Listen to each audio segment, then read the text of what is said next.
روحانی سکون وہی حاصل کر سکتا ہے جس نے اپنے اندر جھانکنے کا ہنر سیکھا ہو اور اپنی ذات کی پہچان کی ہو۔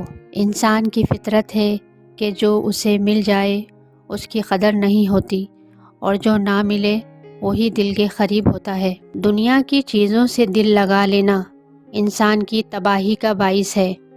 حقیقی خوشی اور سکون دل کی پاکیزگی میں ہے۔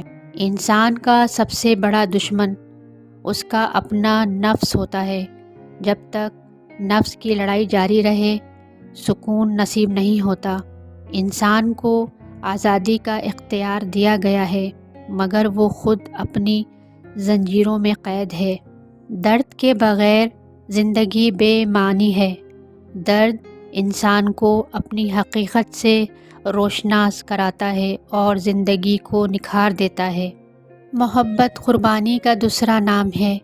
انسان کی انا کی قربانی، اس کی خواہشات کی قربانی اور اپنے آپ کی قربانی۔